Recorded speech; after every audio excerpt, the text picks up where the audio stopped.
जब से पहनने लग गई तो इसके रंग ही बदल गए। 2500 रंग इसमें दिखाई देते, वो खुद ही हैरान हो गया कि इतने रंग इसमें कहाँ से आ गए, इसमें तो सिर्फ सफेद रंग है। बड़ा आदमी मोती पहने तो मोती की कीमत बदल जाती है, जिस घर में रहता है उसकी कीमत बदल जाती है, तो सारा वातावरण ही बदल जाता है। लक्ष्मी तत्व जब आ जाता है, समझ लीजिए एक मकान है वो 25 रुपए में बिकता है, अगर कोई उसमें साधु संत रहेगा तो वही मकान 2500 में बिकने लग जाएगा। आपको आश्चर्य होगा। उसमें एक आकर्षण, एक खिंचाव, एक विशेषता है, क्योंकि जो तत्व है वो इतना परिणामकारी है, उसके बारे में हम जानते ही नहीं। उसका एक बड़ा कॉन्क्रीट उदाहरण आपको मैं दूं। शास्त्री जी की जब डेथ हुई तो उनकी जो डेड चीजें थी सब, वो जिसको हम लोग कहते हैं अर्थियां, लेकर के लोग बड़े बड़े कलश पे चले। वो कलश वो ट्रेन में रखे हुए थे, जो भी आता था रास्ते भर, मैंने सारा रास्ता वहां से बनारस तक, सोचे कोई एक जगह नहीं थी जहां आदमी नहीं खड़े थे। रात में भी लालटेन लेकर के सब लोग लाइन से खड़े हुए, यहाँ से वहां तक मीलों तक लोग खड़े हुए। बस उनको कलश की तो दिखाई दे रहा था, शास्त्री जी तो नहीं दिखाई दे रहे, उसको नमस्कार। उसके बाद जब वो कलश वहां गए बनारस में और गंगा जी में वो अर्थियां जब समर्पित हो गई, उसके बाद किसी ने पूछा भी नहीं वो कलश कहाँ पड़े हुए हैं। वो फिर गए एक तरफ में, कोई देखने वाला भी नहीं। तब किसी ने पूछा भाई वो कलश कहाँ है, वो चांदी के कलश थे, कहीं खो हो जाए। तो उनको कोई जानता नहीं कहाँ पड़े हुए हैं कलश, वो गिरे हुए थे एक तरफ में। फिर उन्होंने उठा के लाया कि कलश देखो ये कलश यहाँ पड़े हुए। जब उसके अंदर का तत्व खत्म हो गया उसमें क्या अर्थ रहेंगे। इसलिए अपने तत्व पे रहिए, और ये तत्व हमारे अंदर जो है, ये तत्व जो जागरूक रखता है, पहले तो आपके अंदर आपके नाभि पर ये चक्र है, और इस नाभि चक्र पे आपका माँ का वरदान है, आप अपने माँ से कनेक्टेड है। और जिस इंसान की माँ बहुत धार्मिक और अच्छी औरत होती है, जिसमें कोई भी अतिशयता नहीं होती है, ये बड़ा भारी वरदान उस आदमी के लिए। ऐसे आदमी का नाभि चक्र ज्यादातर संतुलित रहता है। जिस माँ ने अपने बच्चे को प्यार दिया, दुलार दिया और उसको हमेशा तृषित रखा या तकलीफ दी, तो फिर बहुत परेशानी लगी। पर अगर उस बच्चे को खूब सारा प्यार दिया और उसको हमेशा संतुष्ट रखा है, तो ऐसा लक्ष्मी चक्र बहुत जल्दी जागरूक हो जाता है। और कभी कभी कोई माँ है बहुत ही ज्यादा धार्मिक है, बहुत ज्यादा जिद्दी है, और दुनिया भर की चीजें खुराफात करती रहती है, अपने बच्चों को नहीं देखती, उनका लक्ष्मी तत्व खराब हो सकता है। वो चाहे पैसे वाला हो लेकिन उसमें लक्ष्मी तत्व नहीं होगा, माने वो ऐसा आदमी समाधान ही नहीं होता। अब साइकोलॉजिस्ट भी इसको मानते हैं कि जिस बच्चे का बचपन अच्छे से नहीं बीत रहा है, वो आदमी जरा सा कुछ अबनॉर्मल होता है। उसके आगे का जो चक्र है, उसके आसपास में जो आप वॉइड देख रहे हैं, ये बहुत जरूरी चीज है। ये हमारे पेट में सारा जो वॉइड है, जिसको कि यहाँ पर दिखाया गया है इस तरह से, इसके अंदर दत्तात्रेय जी का स्थान है, गुरु का स्थान है। हमारे पेट के अंदर गुरु का स्थान है। जैसे नाभि चक्र से हम खोजते हैं, पैसा खोजते हैं, या चाहे पहले तो हम खोजते हैं पेट भरने के लिए, फिर अपनी तृप्ति खोजते हैं, फिर उसके बाद में उससे नहीं भरा तो फिर उसके बाद में हम सत्ता खोजते हैं, पैसा खोजते हैं, ये खोजते हैं, वो खोजते हैं, और फिर उसके बाद में जो गुरु तत्व होता है उसको खोजते हैं। हम खोजते हैं कि हमें कोई ऐसा आदमी मिले जो हमें इस भवसागर से पार करा दे, इसके खोज में हम लग जाते हैं। ये दत्तात्रेय जी का स्थान है। आदिनाथ, जब आपने तो सुना ही है आदिनाथ का नाम, मच्छिंद्रनाथ का नाम, आदिनाथ जी ने जैनी लोग भी मानते हैं। उन आदिनाथ से लेकर सब दत्तात्रेय के अवतरण हैं, और ये अवतरण मुख्यतः 10 अवतरण हम मानते हैं मुख्यतः, पर ऐसे तो अनेक हुए हैं। ये 10 अवतरण में मोहम्मद साहब भी है। दत्तात्रेय ही है साक्षात मोहम्मद साहब। यानी हम लोग ऐसे हैं कि हम साईनाथ को मानते हैं, हाँ वो भी बिल्कुल दत्तात्रेय ही थे, शिरडी के साईनाथ दत्तात्रेय थे। लेकिन अगर कोई हमसे कहे कि मोहम्मद साहब भी दत्तात्रेय थे तो नहीं मानेंगे। आखिर साईनाथ भी तो मुसलमान थे, फिर आप उनको क्यों मानते? उनको हम मानेंगे पर मोहम्मद साहब को हम नहीं मानेंगे। मोहम्मद साहब भी वही थे, नानक भी वही थे, जनक भी वही थे, ये सारे हमारे वॉइड के अंदर होते हैं। और जब किसी आदमी को इसमें दुविधा लगती है, जब सर्वधर्म में वो एकता नहीं देखता है, तब उसे पेट की बीमारियां हो जाती हैं।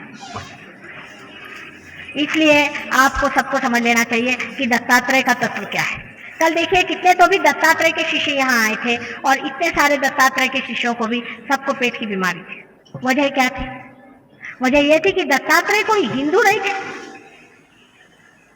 नहीं वो मुसलमान थे, वो धर्मातीत, उनका कोई धर्म ही नहीं है, धर्म से परे धर्म उन्होंने बनाया, जो खुद उसको बनाते हैं वो कैसे हो सकते।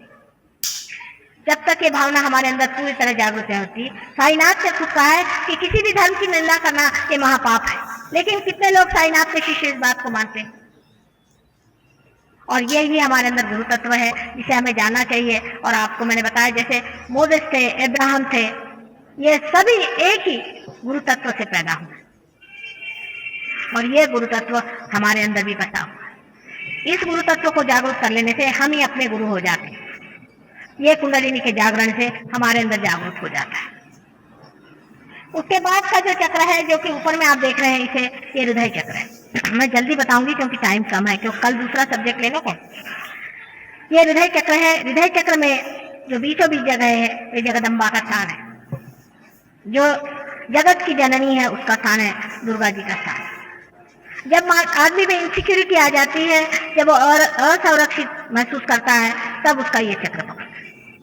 बहुत सी औरतों को जिनको ब्रेस्ट कैंसर वगैरह बीमारी होती है वो इसी चक्र के खराब होने से, अगर वो अरक्षित अपने को महसूस करती हैं, वो देखते हैं कि उनका आदमी जो है वो गलत रास्ते पे चल रहा है या उसका उनका कोई ठिकाना नहीं, उनके बच्चे ठीक से नहीं, कोई ना कोई वजह से जो अरक्षित यहाँ महसूस करती हैं उनको ये बीमारी होती है। डरपोक औरतों को ये बीमारी हो सकती है। ये चक्र उनका खराब हो जाता है जो अपने को अरक्षित महसूस करते हैं। जब कुंडलिनी जागृत होती है तब जगदम्बा आपके अंदर जागृत हो जाती है और वो आपका संरक्षण करती है। उनके संरक्षण के अनेक तरीके हैं, जैसे कि आप जा रहे हैं कहीं, जाते जाते एकदम आपने देखा कि एक्सीडेंट हो गया, लेकिन आपके जाने की वजह से एक्सीडेंट टल जाएगा। आप अगर उस ट्रेन में है और आप अगर रियलाइज सोल है तो सारी ट्रेन बच जाएगी, एक आदमी ने उसमें से मरेगा। ये अनोखा का अनुभव है, आप भी इसको देख के लीजिए। इसलिए जरूरी है कि आपका जो हृदय चक्र है वो ठीक कर दिया जाए। जिनका हृदय चक्र ठीक नहीं होता उनको और भी अनेक बीमारियां लग सकती हैं, जैसे बुरी तरह का ब्रोंकाइटिस है, बुरी तरह की खांसी आदि, सब इसी चक्र के और इस चक्र के मिलाप से होती है। अब राइट साइड में जो अपना चक्र है यहाँ पर दिखाया हुआ, वो चक्र उसमें श्री राम का स्थान है। जब ये चक्र हमारा खराब हो जाता है, श्री राम का चक्र, श्री राम मर्यादा पुरुषोत्तम, जैसे हम अपनी मर्यादाएं तोड़ लें, माने ये कि किसी वक्त भी उठे नहा लिया बेवकूफ जैसे, ये मर्यादा तोड़नी हुई कि नहीं हुई। लंदन में सारे हिंदुस्तानी लोगों को बीमारी है, 8:30 बजे नहा करके और दफ्तर चले जाएंगे और वहां लंग का कैंसर बहुत होता है, इसी चक्र के टूटने से होता है। ये श्री राम का चक्र है, इसके टूटने से आपको जो ये श्वास की बीमारी है वगैरह वगैरह बीमारियां होती है। इसकी बहुत सारी मर्यादाएं हैं, ठंड गर्म की मर्यादाएं संभालनी पड़ती है, राजकारण की मर्यादाएं संभालनी पड़ती है, सब श्री राम के चक्र। आश्चर्य तो यह है कि जो लोग श्री राम का नाम लेते हैं उनका हमेशा ये चक्र खराब रहता है, क्योंकि श्री राम उनसे नाराज है। रात दिन जाके आप उनकी खोपड़ी चाटते हैं तो नाराज तो होना ही हुआ ना। ऐसे चक्र को भी आप जागरूक कर सकते हैं और 25-25 साल का भी आश्रम आपका ठीक हो सकता है अगर आपका ये चक्र ठीक हो जाए। अगर आपके पिता मर गए हो सडनली और आप पे उनका असर आया हुआ हो तो वो भी इसमें दिखाई देता है, या आपका पिता होकर के कुछ आप पे गड़बड़ हो वो भी इसमें दिखाई देता है।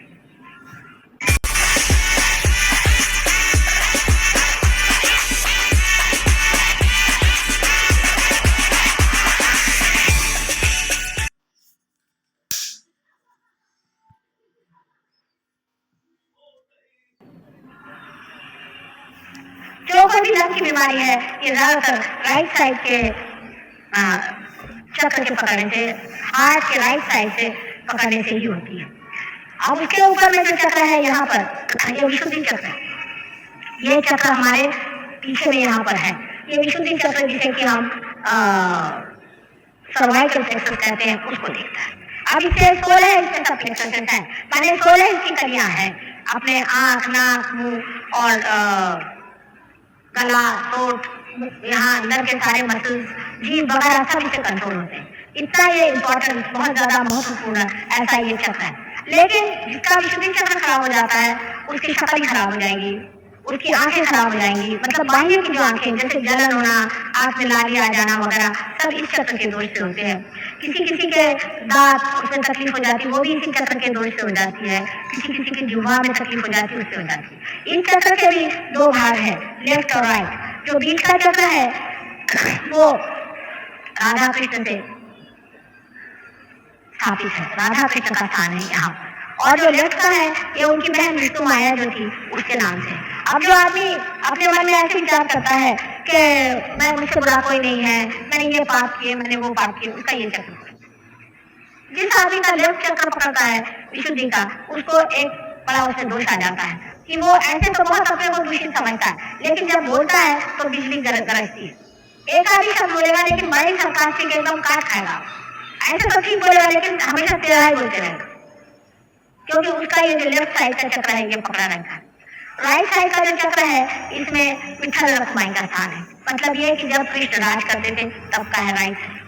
जब राइट साइड का चक्र पकड़ता है तो आपको जुकाम आदि जो बीमारियां हैं वो सब शारीरिक बीमारियां, और सोचने में भी मनुष्य राइट साइड के इसका जो होता है उसमें एक तरह का अहंकार भी आ सकता है, क्योंकि वो जब बोलता है या कुछ करता है तो उसे इतना अहंकार आ जाता है कि उसकी उसकी छाया इस चक्र पे भी आ जाती है। बोलते वक्त में अगर अहंकार का उपयोग करें तो इस पर भी आ जाती है, और इसी कारण ये भी चक्र जब खराब होता है तो भी बड़े दूषणाबाद हो जाते हैं। इस चक्र को सबसे ज्यादा अगर कोई खराब करता होगा तो वो है सिगरेट। सिगरेट से कैंसर होता है, उससे तकलीफ होती है, कितना भी कहे सिगरेट छूट नहीं सकते, पर सहज योग में आने से सिगरेट क्यों छूट जाए? आपको इसके लिए कोई मेहनत करने की जरूरत नहीं, एकदम से आपकी सिगरेट अपने आप से छूट जाएगी, आप सिगरेट पीना छोड़ देंगे। ये इस चक्र की बात है। अब ये चक्र और ये चक्र मैं कल बताऊंगी, बहुत देर हो गई है क्योंकि आप जानते हैं इसके बाद जो काम है उसमें बहुत टाइम लग जाता है। इस प्रकार आपको ये सोचना चाहिए कि हमारे अंदर परमात्मा ने कितनी सुंदर व्यवस्था की है, उन्होंने कितने सुंदर हमारे अंदर व्यवस्था करी हुई है और कितना इंतजाम किया है। जो उस क्रांति में हमने दशावतार बनाए हुए थे वो सारे दशावतार इसी प्रकार से है कि नाभि चक्र में लक्ष्मी नारायण है, और लक्ष्मी नारायण से ही आगे बढ़ करके यहाँ तक आने पर आपके जो है 8वें अवतार तक है, और उसके बाद में 8वां अवतार जो श्री राम का है वो आपका यहाँ पे माने यहाँ राइट हाथ पे आता है, और 7वां श्री राम का यहाँ आता है, और 8वां श्री कृष्ण का यहाँ। इस प्रकार उस क्रांति में आपके जो जो अवतार हुए उसी प्रकार है। 9वां अवतार यहाँ था, 10वां अवतार यहाँ। इस प्रकार 10 अवतार है और वो हमारे अंदर स्थित है। 9वां अवतार मैंने आपसे पहले बताया क्रिस्ट है, जो कि हम जीसस क्राइस्ट के नाम से जानते हैं, उनके बारे में कल बताऊंगी।